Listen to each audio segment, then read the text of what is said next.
Hi, it's Dan again with D&D Thorough Home Inspections.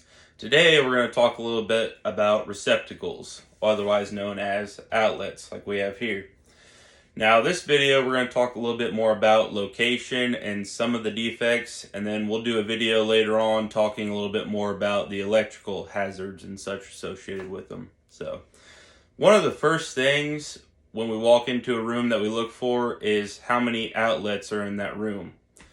Because if you have only got one outlet in that room, people will tend to plug extension cords into them and drape them across the floor or around the wall or whatever, and that creates a couple hazards. One is a tripping hazard. Another one is you could have that cord pinched or even severed by furniture. You could have a cord running along a wall and somebody moves furniture and the back leg of that furniture is pinching that cord, and that could even create a fire hazard at that point. There's also some specific areas that we look for to have outlets as well. One of those being hallways that are 10 feet or longer.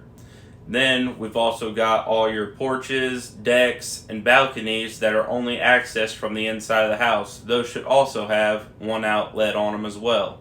And again, that's just to prevent your extension cords from being draped down the hallway or ran outside a doorway where they could be pinched or severed. Now we'll take a look at some pictures and explain some common defects we come across. Any outlet with paint on it is considered a defect, along with any outlet that has a missing cover plate. Any outlets that are loose and not secured is also considered a defect. Then one of the big ones that we see every once in a while is outlets over baseboard heaters. When you've got anything plugged in above that baseboard heater, it has potential to melt and can cause a huge fire hazard. Then finally, another one is the proper outlets on floors. There are special covers and even boxes for outlets that are supposed to be on floors. You can't just use any regular wall outlet for those. Another thing I want to touch on real quick are tamper-resistant outlets. Now, these outlets are great for homeowners with kids because they help prevent electrical shock. As you can see here in this picture, they've got a shutter-like system that only opens when the two prongs on that plug are plugged in at the same time, so kids can't stick little things in those slots and get electrocuted. A little background information with those: that short slot that you see there is the hot.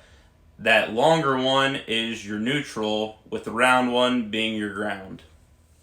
The last thing I want to talk about is the kitchen area.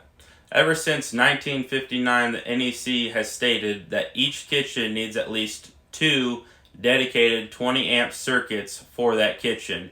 And that's just to prevent people from overloading one circuit, because as you may know, kitchens have a lot more appliances in use.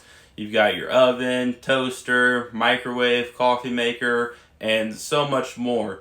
So they just want to make sure that you've got at least two outlets dedicated for that kitchen. Another thing they said is that there should be no space on the countertop that is more than 24 inches away from a receptacle. That way you don't have a cord stretched out and could risk knocking it out or burning it or anything of the sort. So that is a quick rundown on your electrical outlets. Again, we'll be doing a video here shortly talking about more of the electrical hazards associated with those outlets. People wire them up wrong, reverse polarity, stuff like that. So if you guys enjoyed this video or learned anything from it, please remember to like, share, subscribe, and stay tuned. Thanks. Have a great day.